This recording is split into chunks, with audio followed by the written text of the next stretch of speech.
Welcome to Crossmen Live, the series. I'm Josh Sears. And I'm Jack Brennicky. And tonight we're going to have our Hall of Fame induction ceremony. And there's a bonus segment, some former, not former, I should say, uh, some previous inductees into the Crossman Hall of Fame who have also been inducted into the DCI Hall of Fame. And we'll have a roundtable discussion with Doug Stemmett. And we got a few other things, right, Josh? Yep. So recently there was a 5K that the Crossmen put on. So let's take a look at that. Hello, this is Tim Stevenson. I'm Arch Baritone, 2011 through 2015, which, if you do the math, is 5 years ago. And I'm going to do my 5K. Sun's going down here in Dallas, Texas. It's a breezy 93 degrees. I have my Run Your Breasts Off shirt, and I ate a bagel before I got here, so I'm just full of raw energy, I hope. But I'll see you guys on the other side. This park is like 0.7 miles around it, so it's like 5.25 laps. All I need is a breathing tube, and I'm ready to go. I just finished my 5K, 33 minutes, which is not too bad for no training. I looked up the world record, and it was 12 minutes and 37 seconds, which I did in the first mile. It's all about pacing. So I'm happy to support the Crossman family and protect the legacy. It's a lot of fun. I urge everyone to do it. By the time you see this, the event will be over, but it's always nice to get out there and get active and support the family. Thank you guys so much. 33 minutes. I can only go from there. Hey Bones, here we are in the woods in Downingtown, Pennsylvania, doing the Crossman 5K walkathon. We've got a small group here. It's pretty hot out today, 95 degrees, and heat index is well over 100. Our trail today takes us along the banks of the eastern branch of the historic Brandywine. About 8 miles south of here, it mixes with the western branch. Another 10 miles downstream, and you're in the state of Delaware.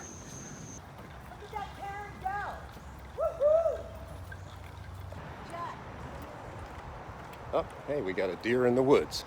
Let's check this out.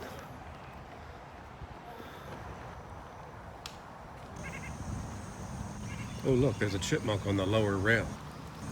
Hey, little guy, what you doing? What's it look like I'm doing? I don't know. I'm running in the Crossman 5K. Duh. That's gonna take you all day. 15 minutes. Tops. You gotta scale it down, bro. 2.5 more posts, and I'm done for the day.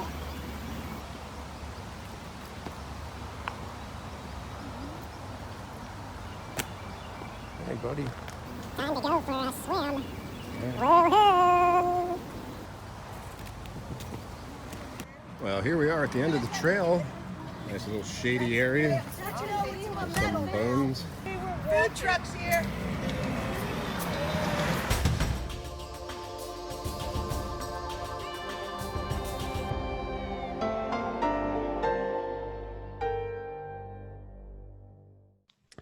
Thanks to everybody that participated in the 5K this year. We hope to make this an annual event. So next year, keep your eyes and ears open, and we will be putting out the word, and you guys can organize something in your neighborhood. Yep, that you can. So next we've got a staff spotlight handled by Aaron Goldberg and Taylor Jenkins. Let's turn it over to them. Eric, you've had a lot of roles in the Crossmen that spans across decades.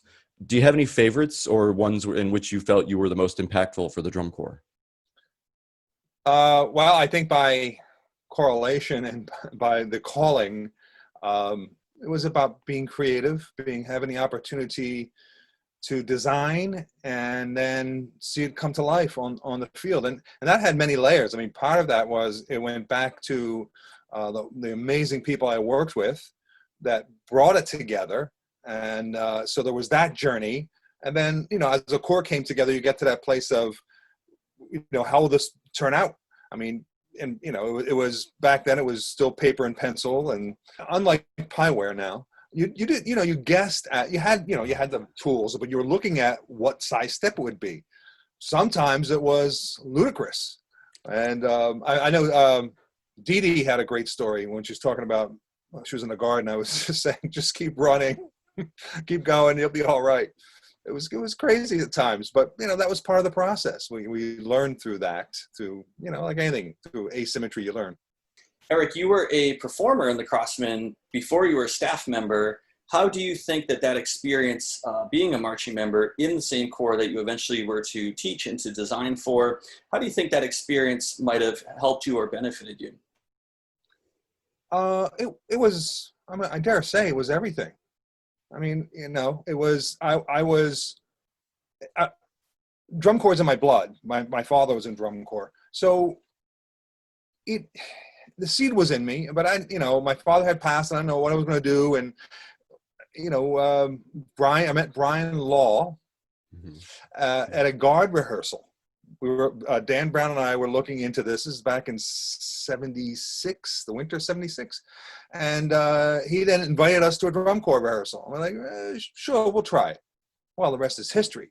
So now everything about my experience in those 3 years at the corps moved me, and to know where the Crossmen were nearly from its very roots. I got in 77, but there was a lot of legacy. There was a lot of energy and a lot of pride in that.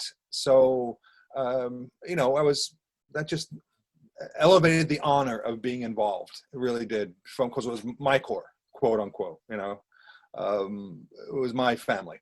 You get that it's the seed that's planted, and then it grows. It's rooted, and then through time you're able to give back, and there's a gratification and an honor to do that. We all have great stories.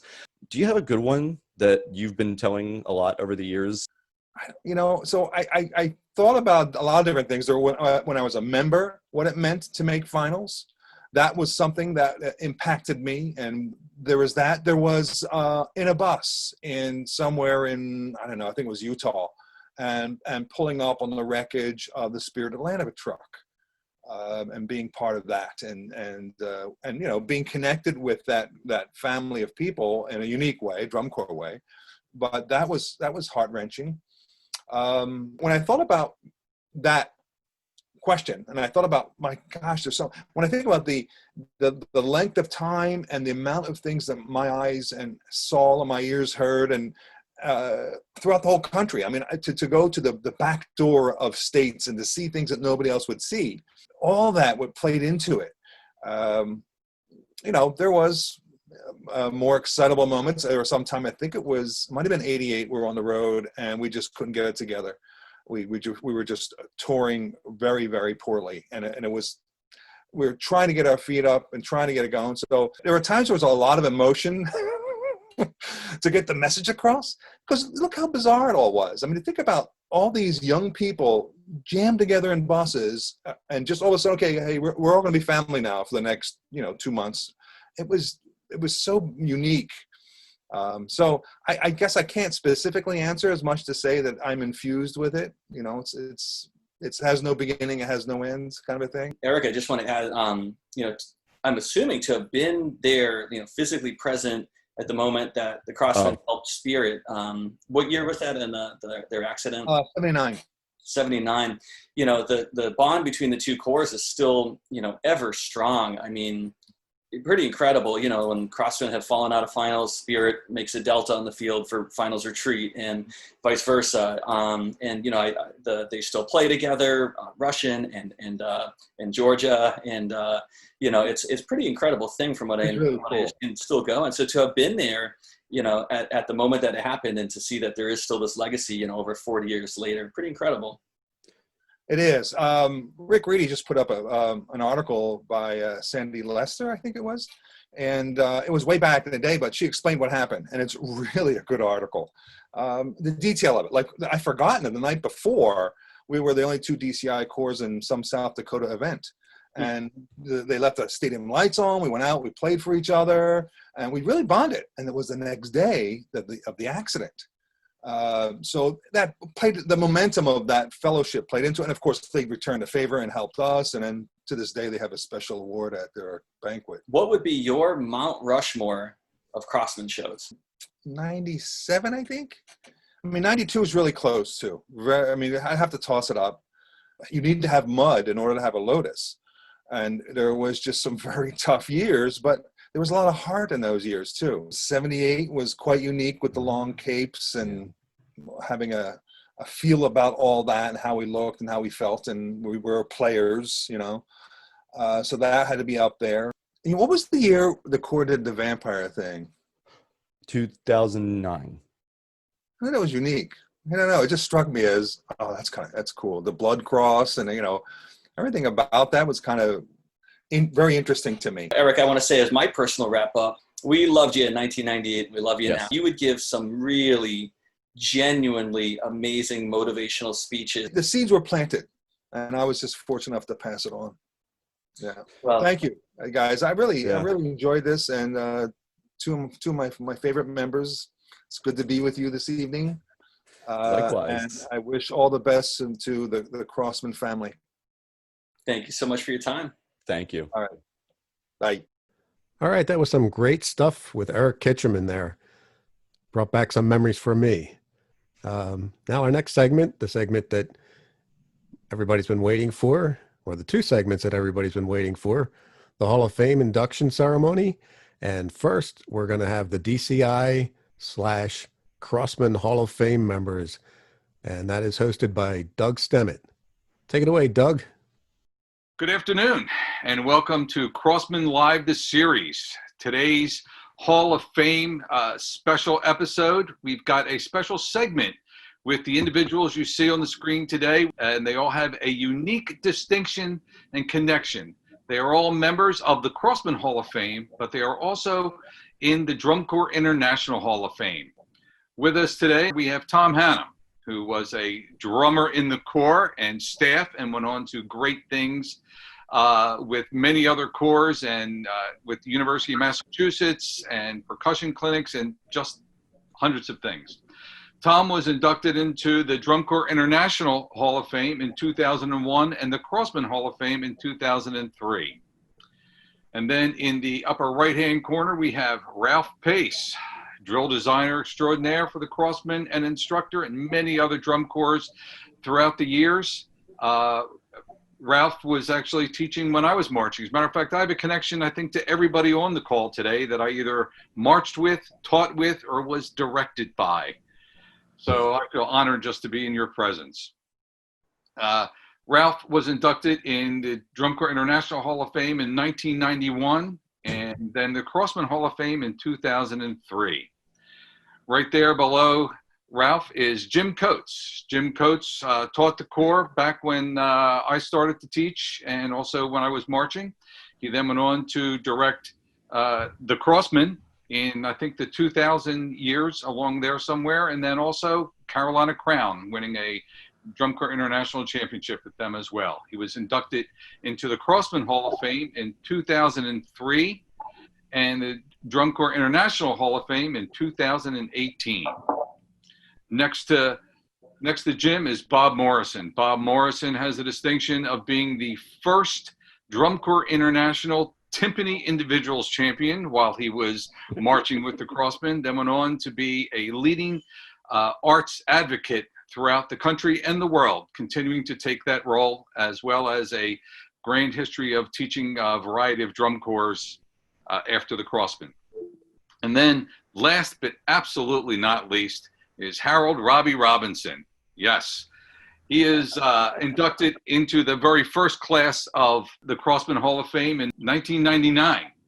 And then just this past weekend into the Drum Corps International Hall of Fame. Robbie, he was our director. He was our founding director.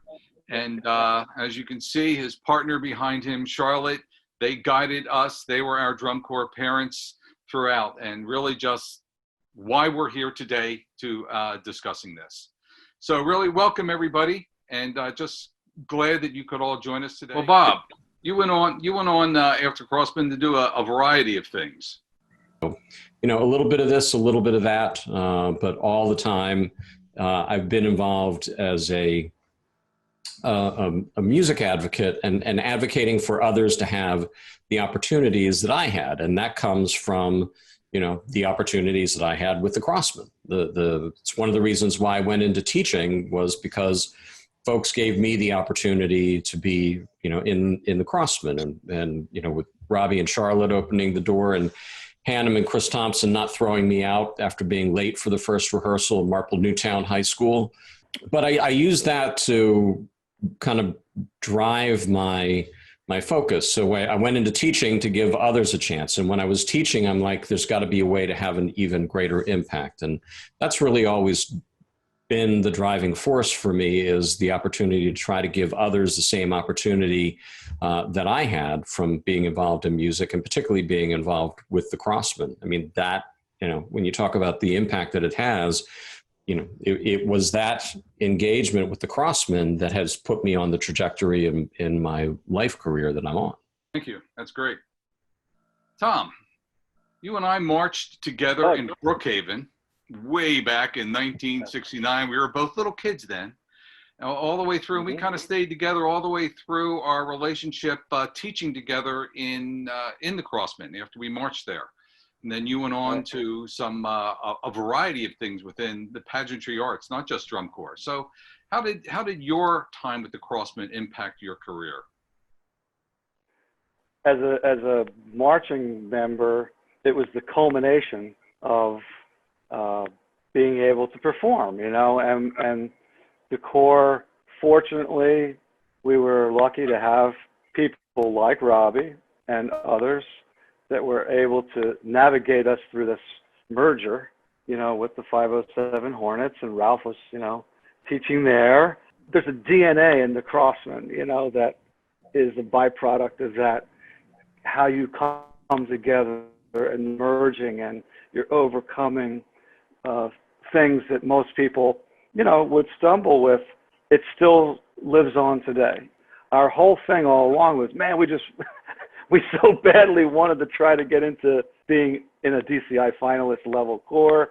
And that in 1977 was just, I'll never forget that. That was the most unbelievable feeling ever, But, at the same time, where it was a culmination of the marching career, it afforded me the beginning of my teaching career.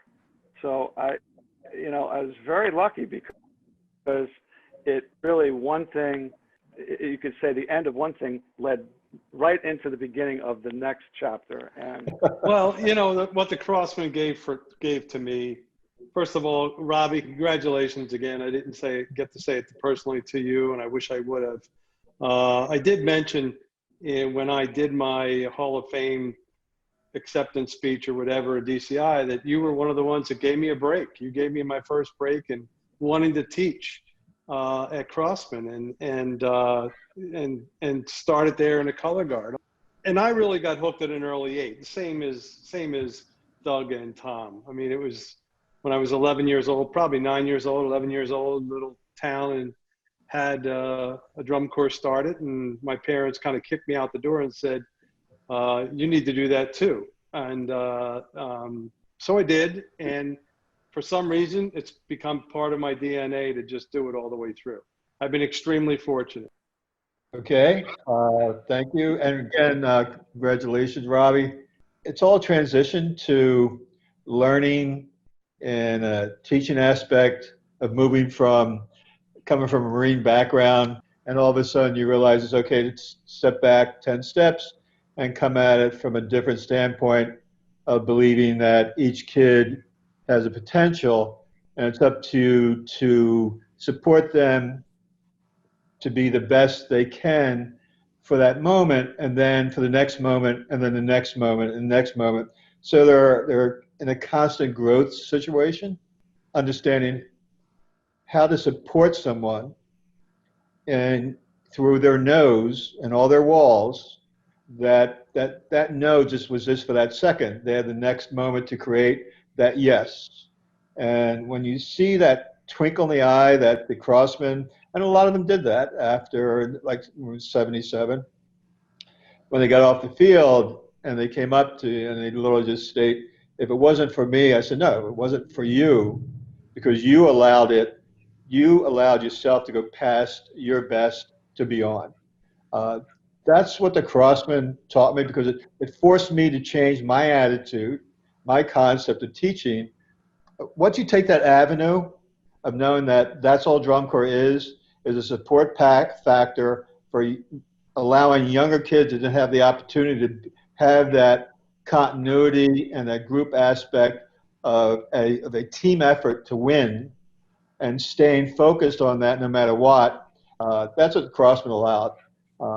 So thank you for that. I mean, it forced me to be a better person in teaching, because it forced me to look outside the box that I had myself in, to force everybody else to think outside their box, because I didn't want them to get back into where I was.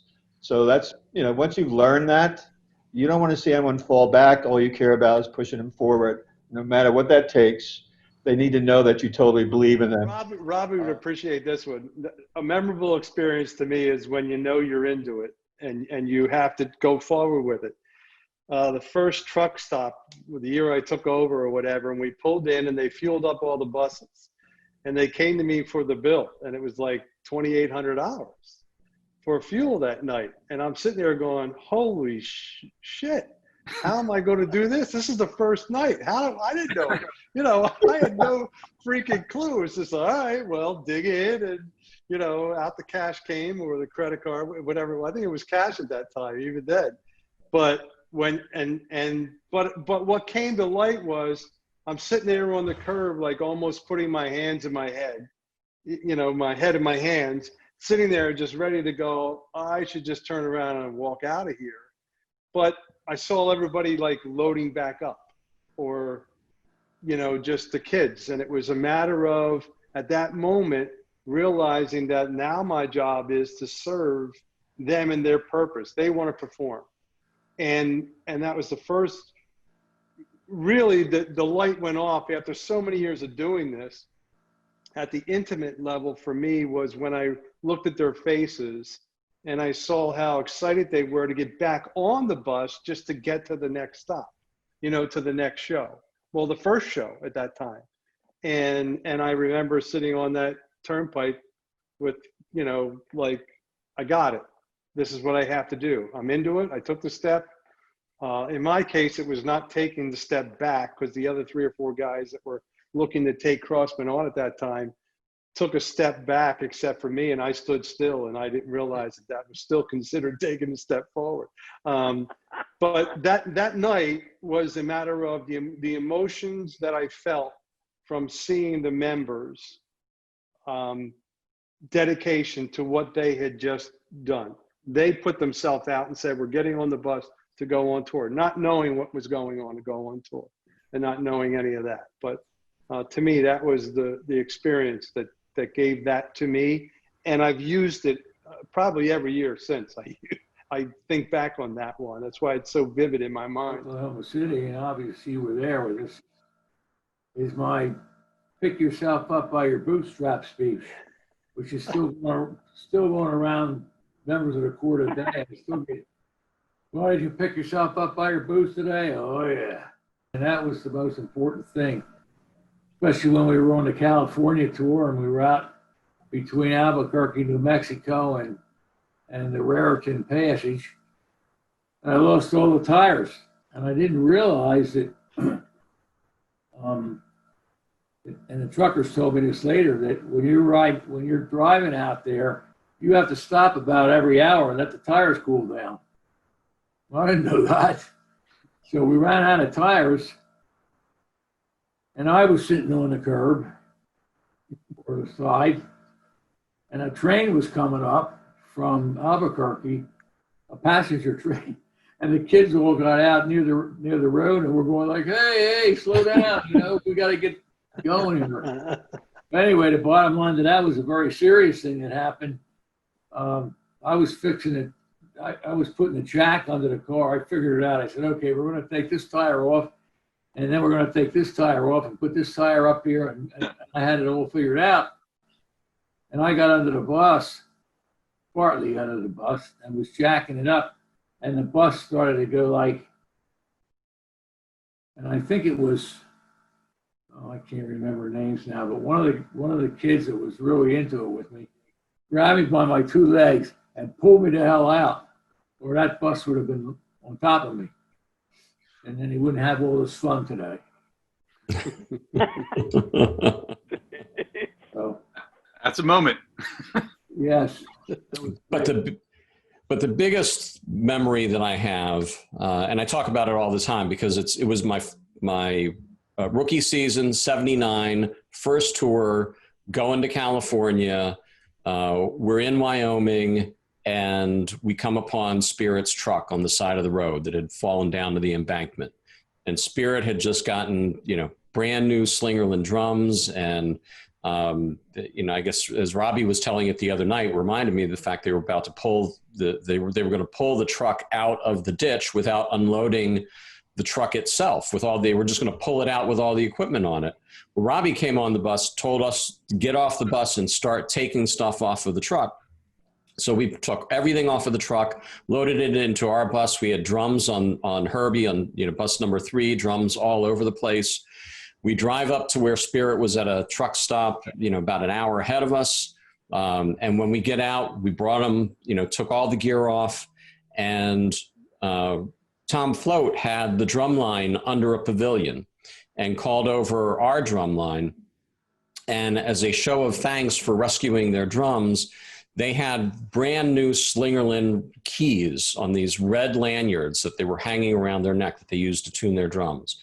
And each one of them gave one of our guys their drum key as a signal, or as a sign of to say thank you, and actually to signify kind of a brotherhood or a bond that was created. And what it taught me was, as much as there was the competitive aspect of it, there was also the brotherhood aspect of it. And that while we would want to beat each other every night when we got on the field, when we walked off the field, we were all part of the same club. And we were there to support each other through thick and thin. And that's always stayed with me. It's always stayed with me through my entire life. I accepted a speech the other day. Isn't that what drum corps should be all about? Yeah. I mean, it's not.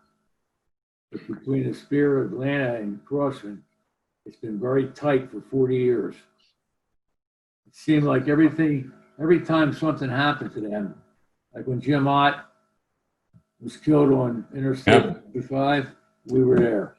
Yep. We were there for their kids at the stadium up in Nashville. We stayed out in front of them. They didn't compete that night. And we played for them out in front of them. And then we all ran up into the stands and had hugs and kisses and crying and whatever. But, it just seemed like every time one of us got in trouble, the other guy was there. That was an unbelievable relationship. And it's something that I always cherished throughout the whole time I was a director. Next place. The membership was the bond that you're talking about. You didn't have to look beyond the core to experience this bond that Robbie and Bob are referring to. It was pretty incredible. And, so Robbie was the example. He opened up his house. Yeah.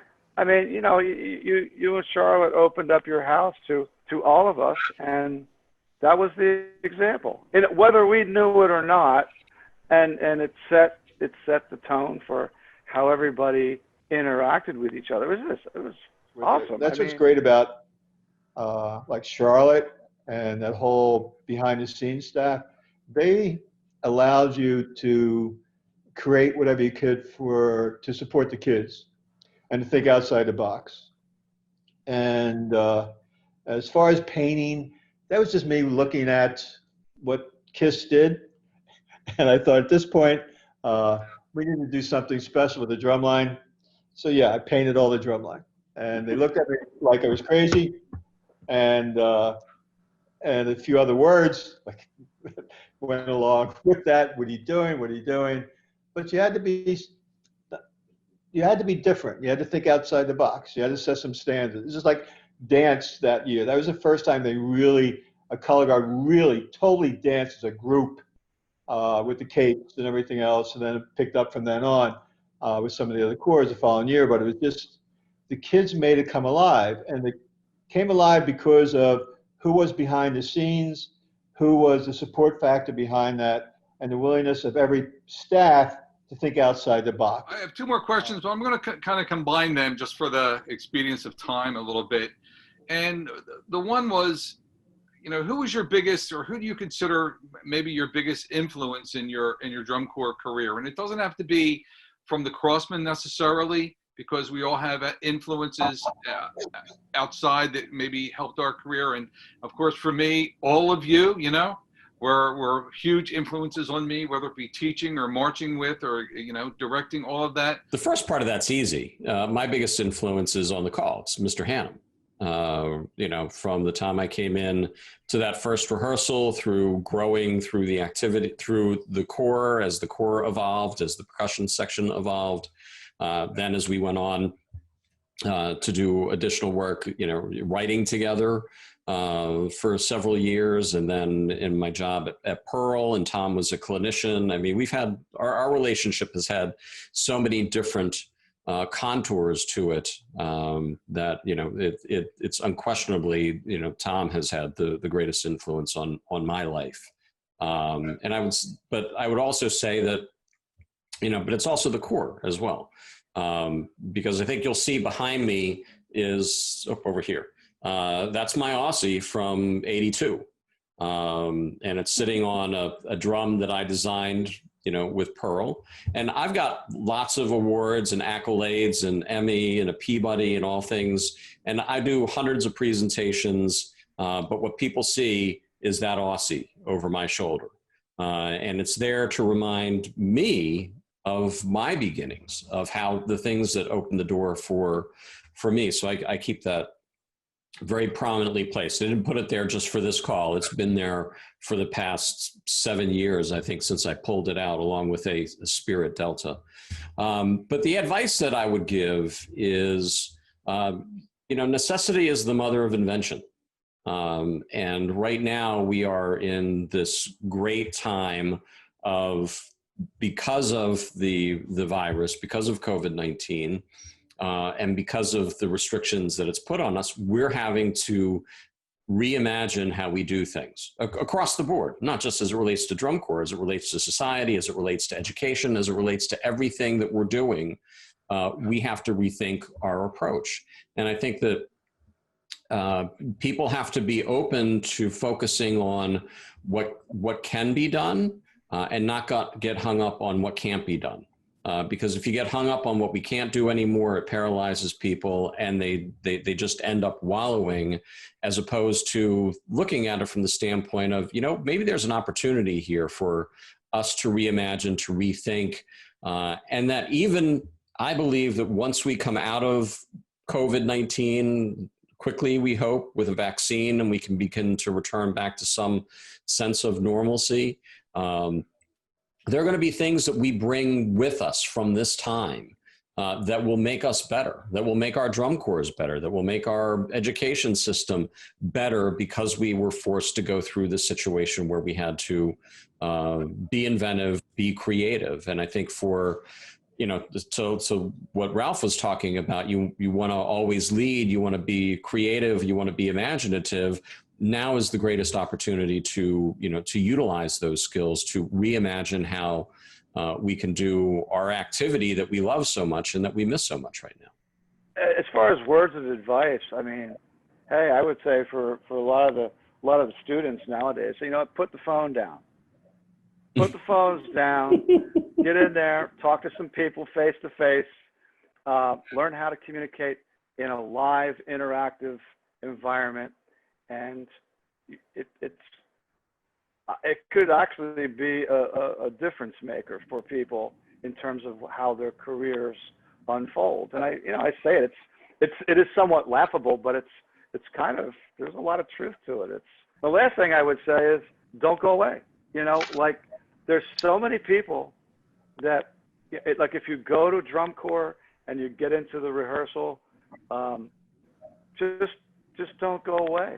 Because the people that stay, they're the people that continue to prosper, and they generally find a way into the organization and are able to stay with it, and often oftentimes become some of the best members that those corps have. But, you know, I mean, just don't go away. Just keep coming back. Even if they tell you to go away, don't do it. Keep coming back. Hearing that. So The difference between drum corps today, drum corps day is privileged versus non-privileged. When we were teaching, like at Brookhaven, it supported kids that didn't have the opportunity to be part of an organization, that were in the bad areas, but the drum corps allowed them to pull out of that and learn and transition into life. Now it's basically a privilege thing. And there's not, you know, there's not that support factor that you had, that Tom had, that all the people at that level had, to support kids that needed it the best, needed it the most. That's what I think has lost the drum corps today. Bob, you're absolutely right. Being intimately involved in how we set up what Drum Corps International goes for, I strongly believe in the emphasis we should place on history so we can make our decisions of tomorrow. We have to have a foundation, just like Robbie taught me, the foundation of dedication, passion, and hard work. And you may not have all the resources, but you can do it a different way and accomplish the same things. And that's what I learned through Crown. And fortunately, because I had dedicated people that would do, like Ralph walked into with Charlotte and Carol Oshel. And I used to see what they would do for him when he would say, well, I want to do this to a uniform. Well, all right, we're going about doing it, you know, and Robbie giving, well, we'll figure out a way to do that, you know. And I learned all that stuff. Well, that's going to be more important than ever for everybody to give back to the activity that we love. Everything to do the national tours like we do, or the 12 weeks that I talk about, is just going through the roof. So we got to figure out how to do it differently. And we're talking about ways that are going to do it differently. Whether or not we don't believe we're going to come back to jumping right into this at all. I certainly don't. It's going to be different when the curtain comes back up. It's going to be completely different. And the volunteers, it's going to take more volunteers.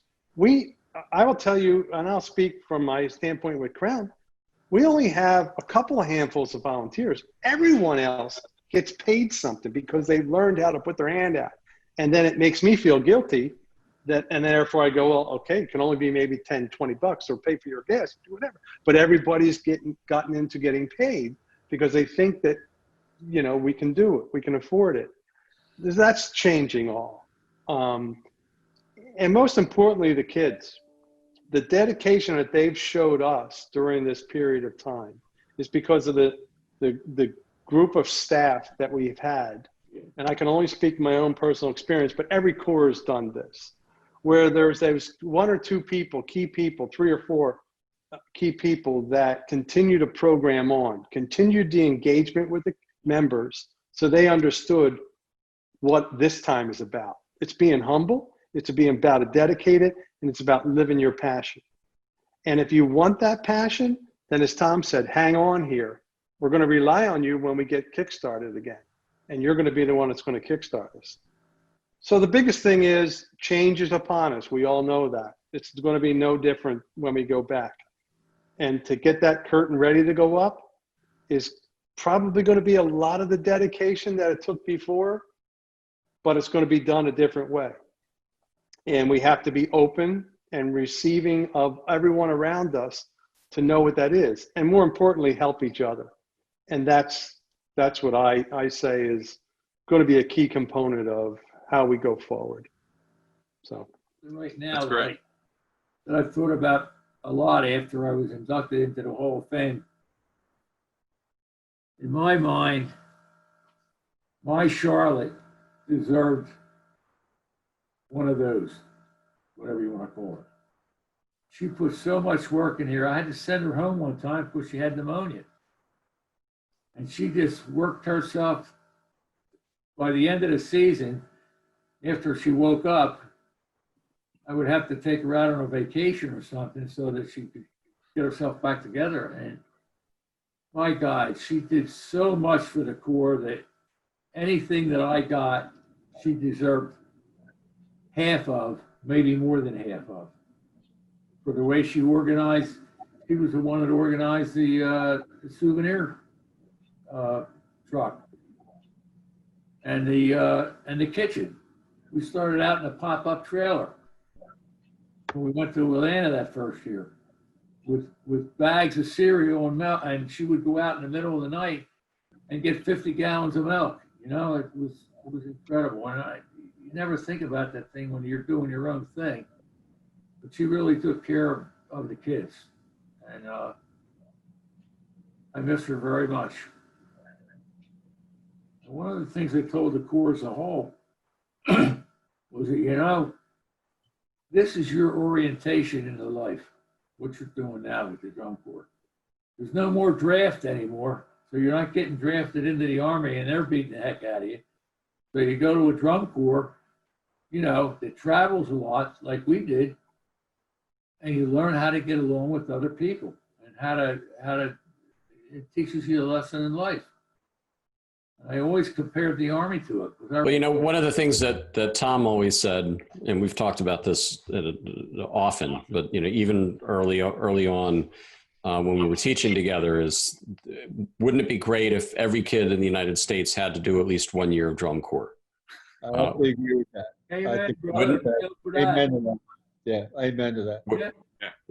Well, And that's what yeah, I and I completely, you know, I completely agree with that. I mean, it would be a different place. I know what it did for me. I've seen what it's done for others. And it's just, you know, it is that thing that's lacking sometime of, okay, you're now on your own. You have responsibility. You have to do your laundry. You have to look after yourself. You have jobs, and then you have to perform. So, you know, it's a great way to get people to, begin to grow up. I mean, that it forced me to grow up. You know, I had my Crossman duffel bag with all my clothes that I had to load on and off of the bus when we went out on tour. It's just like, you know, you've got to learn how to look after yourself and get along with others and do all those other things. So yeah, if everyone could do a year, the country would be a much better place. I'm fortunate that I've had probably 15, maybe 17, 18 now, kids that have come through the Drum Corps and went into the Marine Corps Drum Corps because they recruited them, and they breezed through their basic training, and they all come through as some sort of a leader, section leader, whatever that is. Speaking of, one person that is the main recruiter for the Marine Corps Drum Corps marched as a bass drummer, Billy Rulapol. Yeah, and Crossmen. And him and I often talk, but he comes and does a personal gathering because he believes exactly what you're talking about. He obviously made a career out of this, and they look to find that Drum Corps person because they know it's going to be such an easier road for them. And yet they know that those people that go into the Corps are all going to be overachieving even there, whether they're learning how to write music, like write drill, become the next officer, or whatever the group is. And all of 90% of their officers that have within the Corps itself, of the Drum Corps and the bands, and it's all now going into the bands, the military bands, have come through Drum Corps some way, shape, or form. It's amazing when they really get the stat. If they were able to put those stats out and collect them all, people would sit there in awe of it and go, yeah, you're right, Bob. Exactly what you said is kind of what they use as their own. I want to thank you for joining us today, and I think we can all agree that, you know, Drum Corps is a significant and important activity that we need to do what we can to keep it going, and absolutely the same with the Crossmen. It's meant a lot to us, and you guys, the five of you, have meant a lot to all of us and to the Crossmen, and we thank you for that. So have a good evening, and take care. Thank you. Congrats again, Robbie. Take care, Robbie. Congratulations, Robbie. Congratulations, Robbie. Yeah. Yep. Keep Charlotte in your prayers. Absolutely. Yep, Absolutely. Yes, sir. Yeah. Great woman. Great woman. Yep. All right, guys. Yep. All right. See you. Okay. Take care. Take care of yourself. See you guys. Yeah.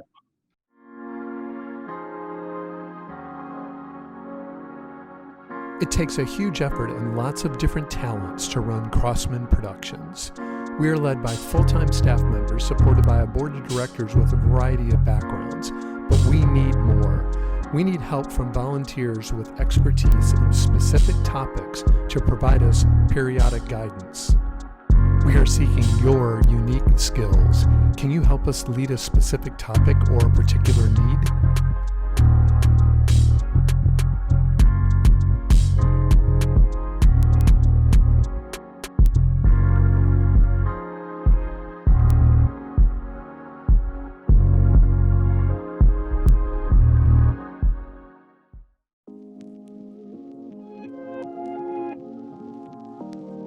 The Crossmen have all of our instruments for sale. Brass, percussion, electronics, podiums, props, and much more. We can help you or your school with anything you may need. Reach out to us via email, sales@crossmen.org.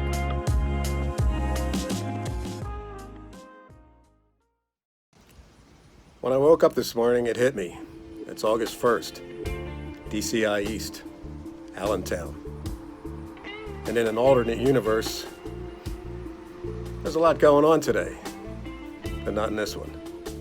So as I was getting dressed, it occurred to me that there's only two things that I wear on a specific day every year. One of them is my Christmas tie. I know, right? My other one is this thing. My Allentown picnic shirt.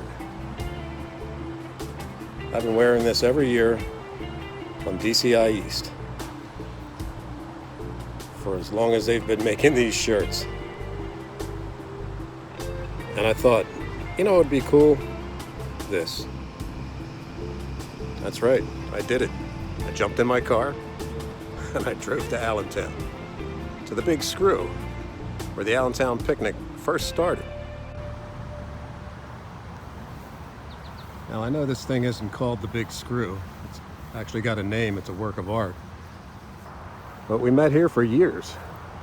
And then at one point, Park and Rec people decided that they didn't want people parking on the grass at this end of the park. So they closed off the driveway, made everybody move to the other end. So we went from here to this place at the other end of the park. Not too bad, though. Got some parking right over there, which makes it kind of convenient. And the stream seems to keep things a little bit cooler than at the other end. Whether you've been to Allentown as a performer or as a spectator, you've no doubt crossed this bridge more than once. And it brings us to the real reason for coming here today.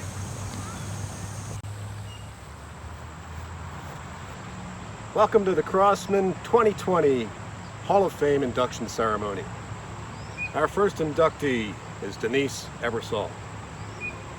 Denise began her Crossmen volunteer story in 2010 when her son Kevin joined the Corps. In addition to working on the food truck, Denise filled in wherever she was needed.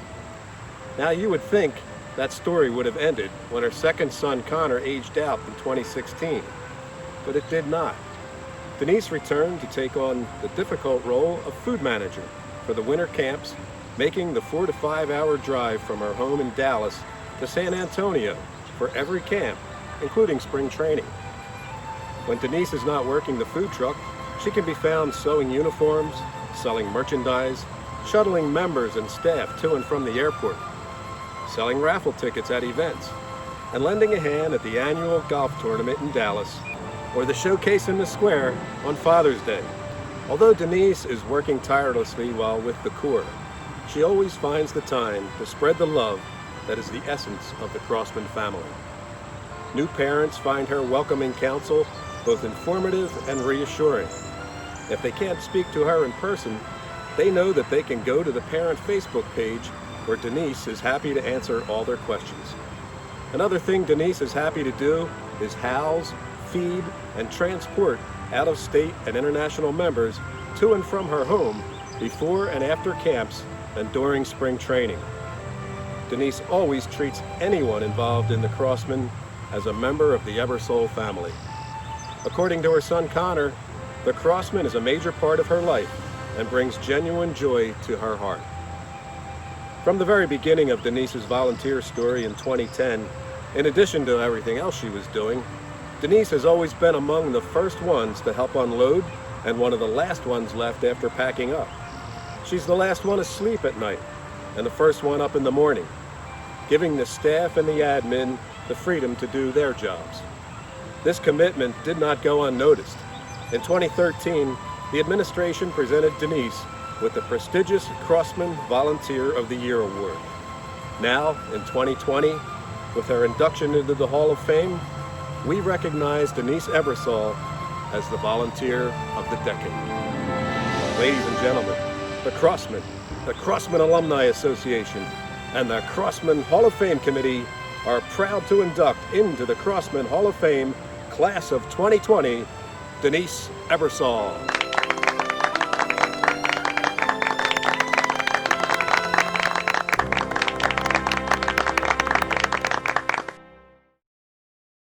Presenting the award to Denise is her son, Connor. Thanks.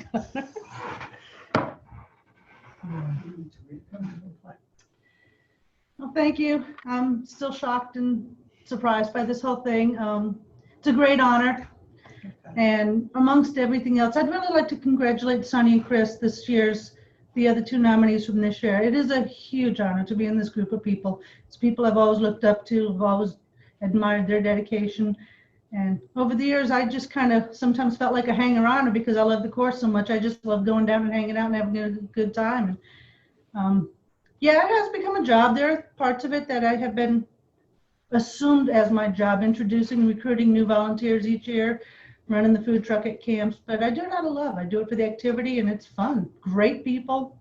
And as far as I know, if there's core next year, all willing, we'll be back again in 2021. So thank you to the Alumni Association, and thank you to everyone who nominated me and for all those who voted. It's a great honor. You're welcome. Congratulations and welcome to the club.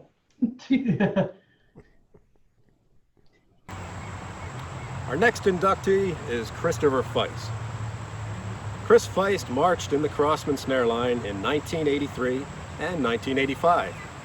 Having aged out of the activity, he returned in 1988 and quickly became a key member of the percussion staff through the '92 season. When Chris returned as an instructor, the Crossmen were in the process of rebuilding after several lean years. His timing could not have been better. The Corps needed an instructor to manage the day-to-day needs of the percussion section, and Chris stepped up to be that person. Chris Feist was a game changer. The members who marched under Chris's tutelage during those years confessed to having been a handful. They described themselves as very strong personalities. But Chris was unwavering. He always kept his cool and got the most out of the talent in front of him. In the words of Mark Thurston, Chris brought structure to the Corps that every section would eventually benefit from. His relentless determination to make the Corps great was the key to the Crossmen turning it around so quickly. Others who have been taught by Chris or who have worked with him describe Chris as a model of consistency and professionalism. They learned important traits from him: discipline, work ethic, being respectful and responsible, attention to detail, and quality of sound. Chris always demanded excellence. These traits would prove to be his legacy when it came time for Chris to move on. Such legacies are the bones of the Crossmen Drum Corps. Those who followed in his footsteps had big shoes to fill, but they had a roadmap, the example of how to be. Chris Feist has been called the unsung hero of the Crossmen percussion section during his tenure with the Corps. So the voting members of the Crossmen Hall of Fame have decided it's finally time to sing Chris's song. Ladies and gentlemen, the Crossmen Alumni Association, and the Crossmen Hall of Fame Committee are proud to induct into the Crossmen Hall of Fame Class of 2020, Chris Feist.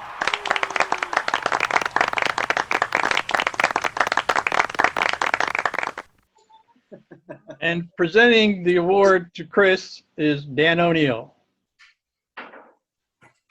Well, honored to be a part of this process. I was in the Corps from 86 to 91, and I reached out to a group of people that were part of the drumline and from 88 to 91, and there were about 22 people, myself included. Everybody emphatically and with much support said, agreed with me that Chris should be in the Hall of Fame, and there should be no doubt about it. So I'm very thankful for everything that Chris did for me, as well as the drum corps that I love. And it's my honor to introduce Chris Feist. Thank you very much, Chris. Thank you, Dan. Thanks, Jack. Thanks, Rick. Well, first of all, I want to congratulate Sonny and Denise as my classmates in being inducted into this legendary drum corps Hall of Fame. I also really need to congratulate our founding father, Mr. Robinson, and his induction into the DCI Hall of Fame a week ago. And to also thank Robbie, and I wish dearly I could thank Charlotte and Dave and Archie for really putting up with me in the years that I was a member. I was not an ideal member. I had, obviously, I think I had all the intangible things it took to be a really good member. I worked hard. I was always there. I was really committed. I practiced. I never sat out. All the things that you'd want. But I was very loud about a lot of things. And I know that,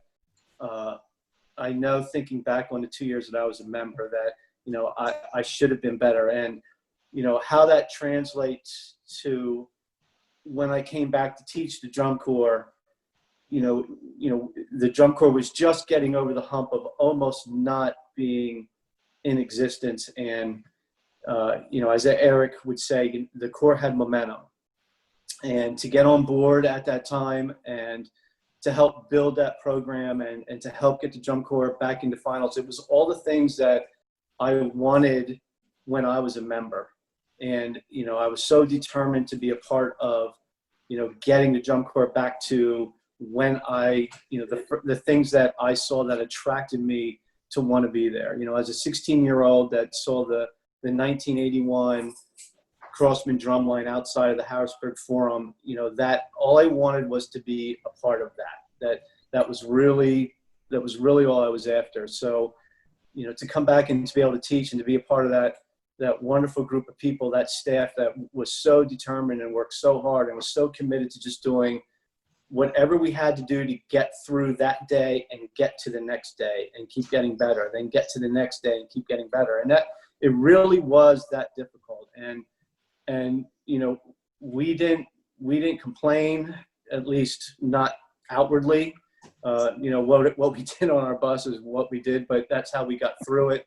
And to then be able to leave the drum corps in better shape than where it was when I came in was really important to me. And that was something that I carried with me in any program I ever taught with, was to be able to leave it in better shape than when I came in. And, I couldn't be more appreciative and more thankful for this. I want to thank that group of people that Dan just mentioned, all those members from 88 to 91 that put their weight behind this to make this happen. I want to thank Mark and Grant for, seeing something in me to give me that opportunity to just go out on tour with their drumline and say, make this happen day to day, and we'll see you over the weekend. That was a pretty big risk at that time. And, like I said during the videothon, I enjoyed it. I didn't back down from it. I really, really dug in, and, with Eric and Bob and so many of my lifelong friends now, that we worked so hard to make that thing happen. To now be in the company of so many people from that era, to be in this Drum Corps Hall of Fame is really very humbling. And, it's really such an honor. And I want to thank the Hall of Fame committee. I want to thank the Crossmen alumni.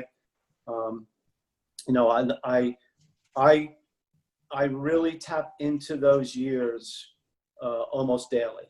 I think about that struggle and those accomplishments and those achievements and really the fun that we had making that all happen. I think about that all the time. So,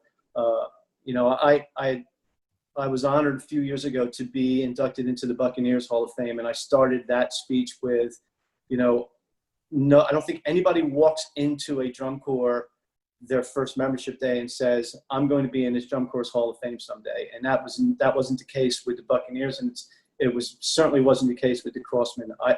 When I saw that drum line in 1981, I just knew that I just wanted to be a part of that. So to get from that to here is really a tremendous honor. So again, thanks to everybody that made this happen. And I can certainly assure you that you'll never have to worry about me putting a stain on this honor, that I would always treat this distinction with the respect and the pride and the admiration that rightfully comes with it. So thank you guys, and go Bones. And Chris, congratulations once again. Thanks, and welcome to the club. Thank you guys all so much. It's my fan club behind me here.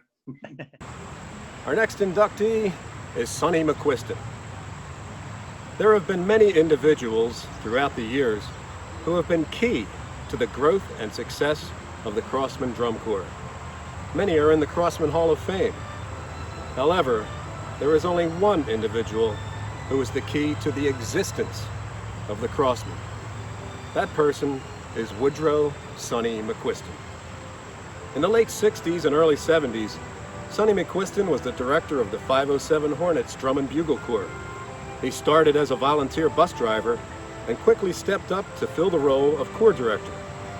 In 1974, Robbie Robinson, the director of the Keystone Regiment, asked S1-E to take over the reins of the Keystone Regiment. S1-E said yes.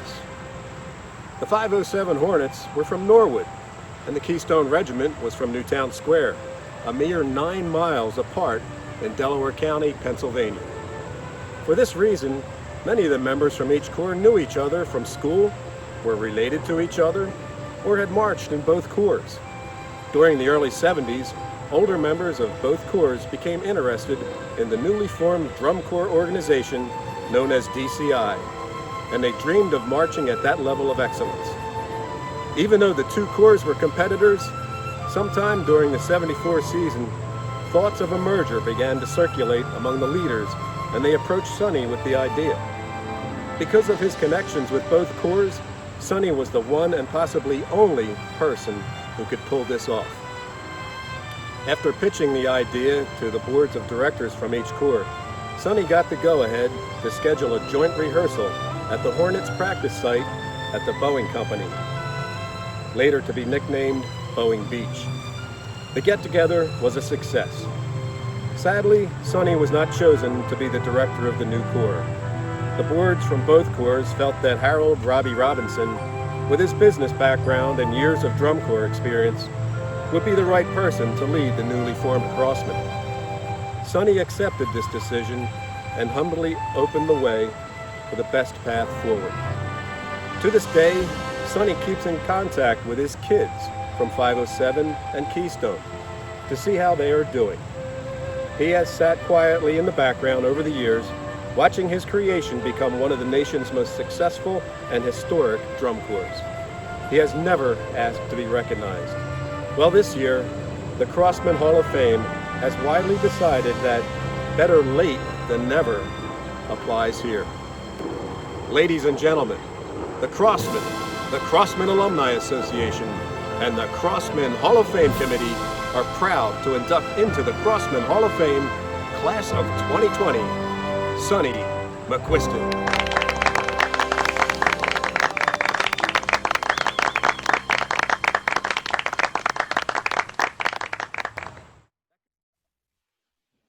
Presenting S1-E's award is Rob Robinson. Thank you, Rick. And Sonny, welcome to this special occasion here tonight. And we're just really happy that your son Ken is here with you as well. And we know what this means to your entire family.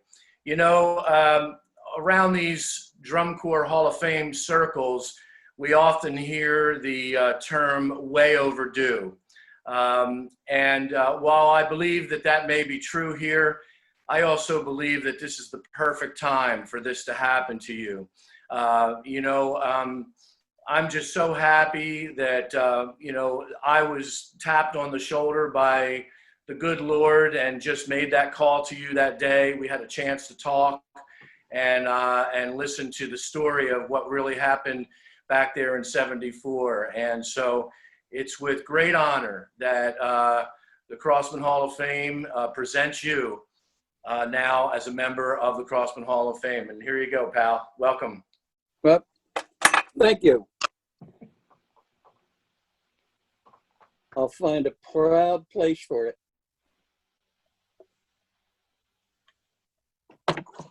I have the floor. You do. Oh, I'll tell you, for the last few days, I've been sitting here thinking about what I would like to say, and I thought of it, and I don't write things down anymore because I don't understand my writing.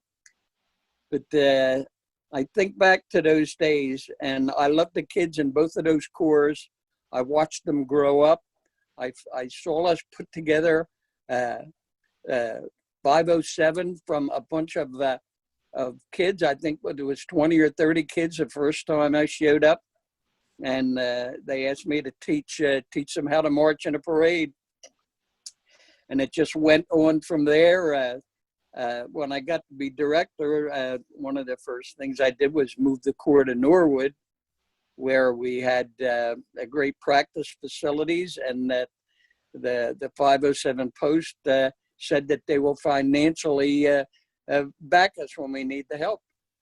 And the post, believe it or not, I had an opportunity to buy all Reading Buccaneers horns, and the post actually paid for them. So everybody had a nice chrome horn for a change instead of those beat up brass ones that we inherited. And the next thing I know, we got recognized, and I was able to go to the bank, and the First Pennsylvania Bank lent us enough money to buy a complete set of drums.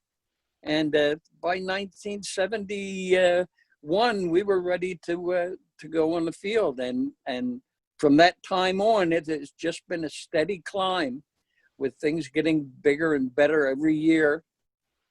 And I was so proud of them. And then in 1973, I thought that a change was due with 507.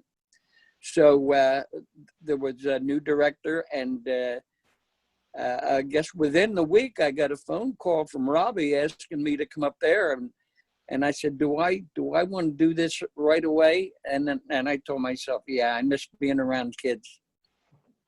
And I went up there, and I fell in love with those kids too. I mean, I was really impressed by these kids. They're a pretty smart bunch. A lot of them were going to Westchester College, I think, and I was impressed by them. And the talent and the horn line just blew me away. And the girls, what a crazy bunch they were.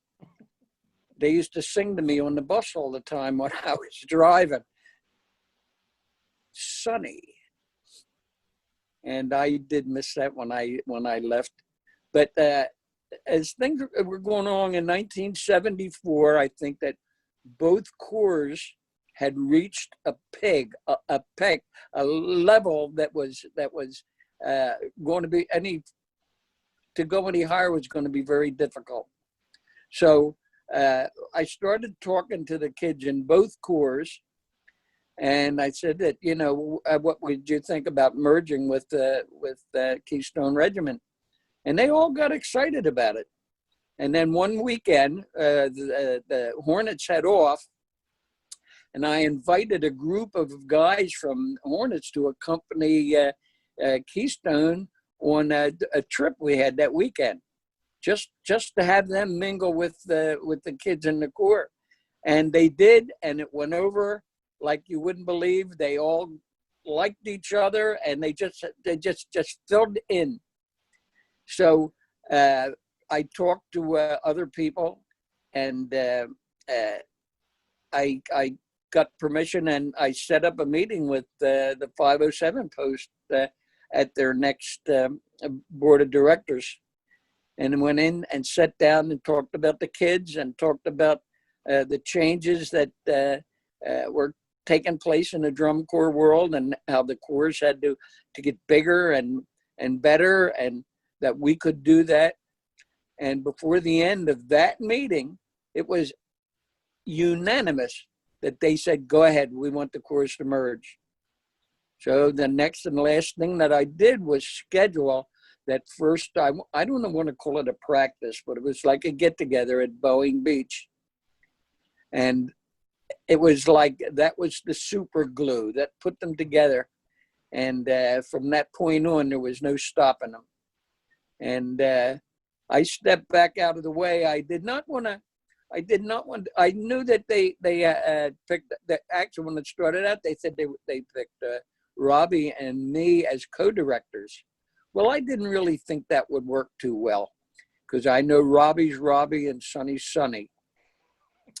So I didn't want to cause any conflict in the Corps, so I thought the best thing I could do is step out of the way, because I knew that everybody that was there, all the adults that were involved, and the group of managers that we had could handle it, and they did wonderful. I remember the first time I saw them after that with the gray uniforms and the pictures of the drum line and the horn line and recognizing the kids in there.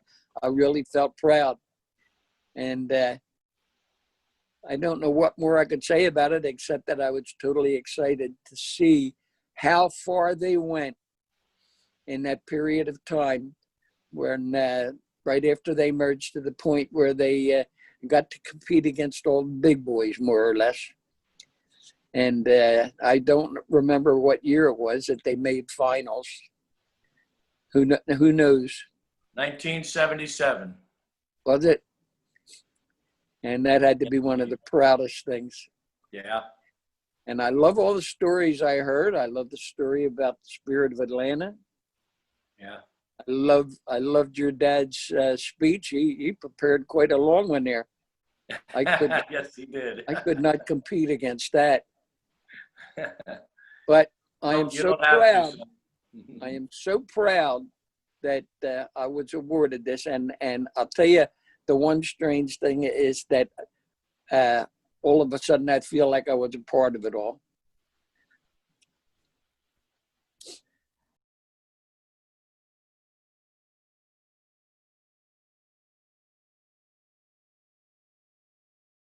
Before we leave Allentown today, there's just a few more things that we need to do.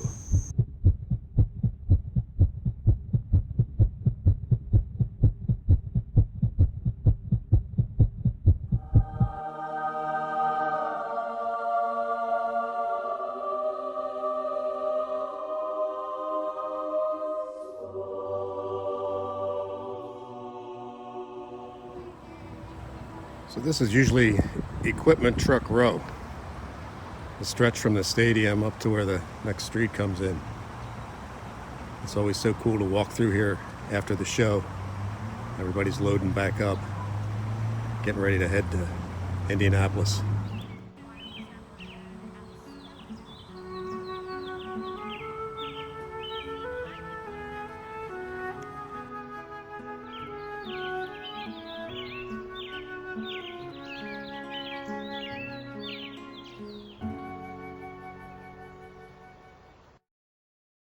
That concludes our induction ceremony for 2020. Thank you. That was some pretty incredible stuff there. So thank you to all of those that were involved in putting that incredible stuff together. Yeah, Josh, it was a pretty emotional day up in Allentown on the 1st. Hardly anybody around, and just not the normal Allentown that I'm used to. I can believe it. It was the first time in 15 years that I wasn't there. So what do we have coming up next month? Well, as far as I know, we're going to have a drum major show. Extravaganza. Extravaganza. Yeah. Everything and anything you want to know about Crossmen drum majors, we're going to try to fit it into that show. Yep, got some incredible stories, interviews lined up, so looking forward to it. We'll see you all next month. Thanks for joining us. Thanks.